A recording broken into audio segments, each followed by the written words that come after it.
Nos vamos ahora a hablar de Ecuador. El presidente de ese país, Daniel Noboa, nombró a su vicepresidenta Verónica Abad finalmente como la nueva embajadora ecuatoriana en Israel después de que le encomendase la misión de promover paz entre israelíes y palestinos, para lo que le ordenó tener residencia fija en Tel Aviv. Un exilio político, así lo han llamado algunos, el cargo que le ha entregado Noboa a quien era su compañera de fórmula, con quien supuestamente gobernaría, con funciones que el propio presidente le debía entregar, pero para permanecer, como ha sido habitualmente, digamos, en Ecuador. Pero no es raro, y lo conversábamos hace poco también con otro ex vicepresidente, que se produzcan tensiones entre la presidencia y la vicepresidencia. Lo extraño acá es que no alcanzaron esas tensiones a llegar ni siquiera al gobierno. Ya en campaña los compañeros de fórmula se habían distanciado, lo que se confirmó entonces el día de la asunción del cargo, cuando Verónica Abad no fue invitada al almuerzo ni tampoco apareció en la foto de gabinete. Abad se irá a Israel entonces como jefa de la misión diplomática de Ecuador en ese país, tras aceptar a regañadientes la misión encargada por el mandatario, que la envió a manera de alejarla y de forma permanente entonces a Tel Aviv, tras crearse un distanciamiento entre ambos. En el decreto emitido ayer lunes, Noboa ordenó además que Abad inicie sus funciones como embajadora desde el domingo 10 de diciembre, día en el que deberá presentarse en la embajada ecuatoriana. La designación de Abad como colaboradora para la paz entre Israel y Palestina fue realizada el viernes 24 de noviembre, entonces en uno de los primeros decretos de Noboa, que ahora se ha ampliado con su nombramiento en la posición de embajadora extraordinaria y plenipotenciaria. Conversamos de esto con el ex candidato presidencial Cristian Zurita, periodista también, a quien le vamos a consultar sobre el juicio político contra Guillermo Lasso, el exmandatario Guillermo Lasso, que surge de una investigación realizada precisamente en los medios en los que en conjunto Zurita con el fallecido y ex candidato presidencial Fernando Villavicencio trabajaban. ¿Cómo está, Cristian? Lucía, muy buenos días, un gusto conversar con ustedes, gracias por esta invitación. Muchas gracias a usted por conversar, para que nos cuente primero en su calidad, primero de observador de la política, además fiscalizador de la política a través del trabajo que han hecho como periodista, pero también como candidato presidencial. ¿Qué le ha parecido el inicio del gobierno de Daniel Noboa? Bueno, en ciertas condiciones sorpresivas, pero hay que recordar que Daniel Noboa nunca estableció acuerdos claros absolutamente con nadie, y lo que buscó es encontrar un camino y una línea propia en la cual no se pelee, ¿sí?, ni genere tensiones con el resto de fuerzas políticas, incluso con aquella con la que compitió directamente, que es la Revolución Ciudadana, el partido o brazo de Rafael Correa. Pese a ello y pese a las tensiones que pudo haber tenido en campaña, vemos que llegó a un acuerdo legislativo que no nos han terminado de contar a todos los ecuatorianos, al país, qué significa estos acuerdos que van mucho más allá de haber elegido funciones y cargos especiales que involucran a la Asamblea Nacional. Existen acuerdos, el propio presidente de la República lo señaló en sus escasas palabras que dio en su discurso de posesión. Y queda por analizarse y entenderse hasta dónde pueden llegar este molde o este traje que se ha puesto a la medida de la oposición. ¿Sí? Eso pues deja todavía con ciertas dudas frente a lo que significará tomar decisiones por demás trascendentales en lo que significa seguridad, en lo que significa los proyectos de desarrollo económico, que entiendo pues uno de ellos ya llegó a la Asamblea Nacional, y pues en la medida en que pueda sortear los impases que pueda tener incluso con su círculo íntimo. El impasse con la vicepresidenta pues demuestra lo implacable que puede ser Daniel Noboa con las personas que se encuentran pues más cercanos a su círculo, es decir, puede llegar a un acuerdo, ¿sí?, con quienes son directamente sus contrarios políticos, como la Revolución Ciudadana, que en ciertos momentos pues atacaron fuertemente a su padre y a su familia.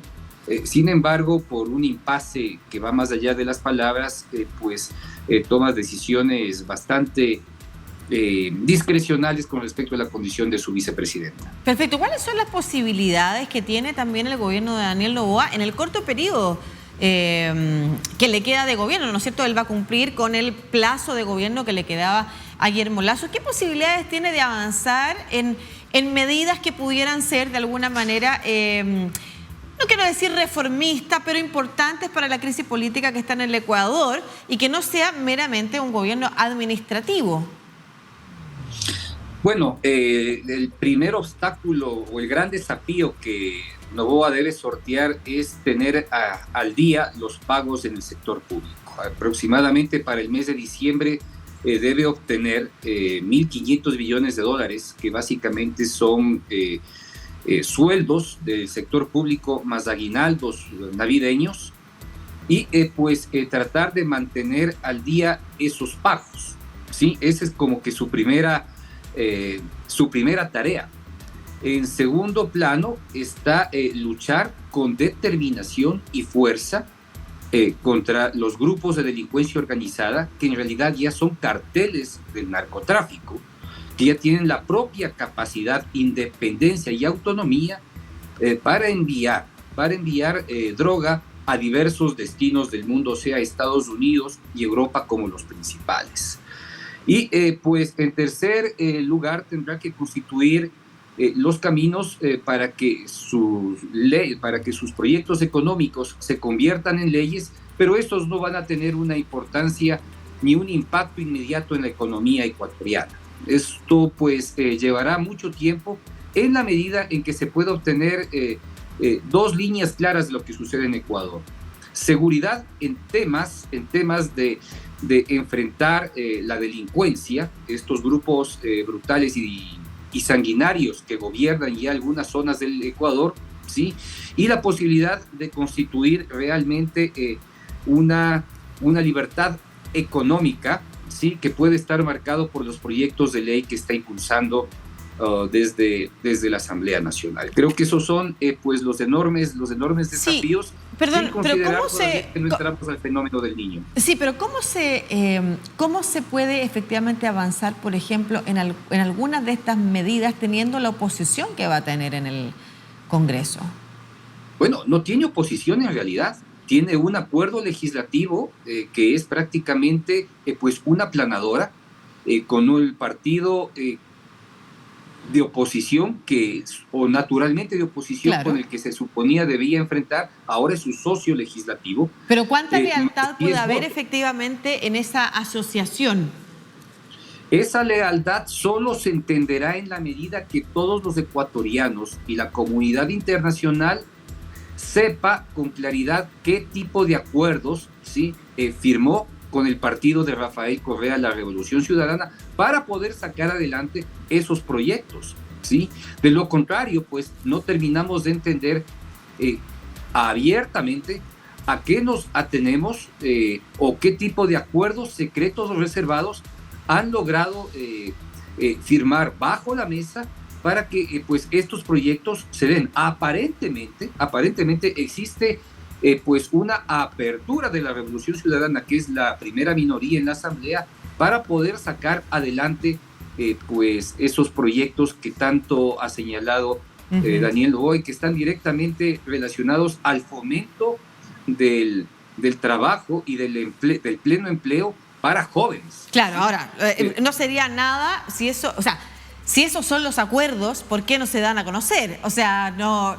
¿Quién podría estar en contra de que esos fueran los acuerdos? El problema, como usted señala, es la falta de transparencia respecto de cuáles son los acuerdos que han llevado dos grupos que debieran ser opositores en la práctica, fueron oposición también, finalmente a generar este acuerdo de gobernabilidad política. ¿En torno a qué? ¿Y por qué se lo pregunto? Porque usted hablaba de la crisis de seguridad en Ecuador, que es importante. Usted mismo fue víctima, además indirecta, del asesinato de su amigo, compañero, periodista Fernando Villavicencio, ex candidato presidencial, y es conocido también cómo las bandas de crimen organizado han permeado al mundo de la política en Ecuador. Por otro lado, no solamente, además me refiero convirtiéndole en víctima, sino que también en medios por los cuales ir concretando su avance en el poder en algunos territorios ecuatorianos. Por otro lado, y quizás vinculado también, está la crisis de confianza a los grupos políticos que han sido denunciados, investigados por graves casos de corrupción. Usted con Fernando Villavicencio investigó y divulgó el caso de Arroz Verde, ¿no es cierto?, en el que estaba comprometido el grupo de Rafael Correa. Por otro lado, se acaba de cerrar en el Congreso un juicio político en el que está involucrado también un grupo cercano al expresidente Guillermo Lasso.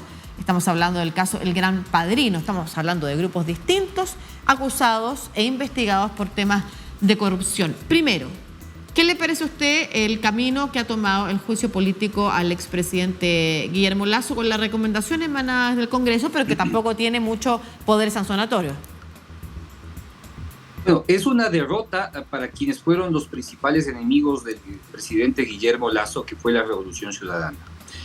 Sin un solo voto en la Asamblea, ¿sí?, que a favor de Guillermo Lasso, es decir, sin que tenga un defensor en la Asamblea, esta se ha visto abocada pues prácticamente a cerrar cualquier intento de continuar con el proceso político que empezó en abril y mayo del año, de este año. Es decir, pues el intento de continuar el juicio se ha visto totalmente cerrado, y eso es una derrota desde el punto de vista político para la Revolución Ciudadana, que ha encontrado o señaló a Guillermo Lasso como su principal contendor.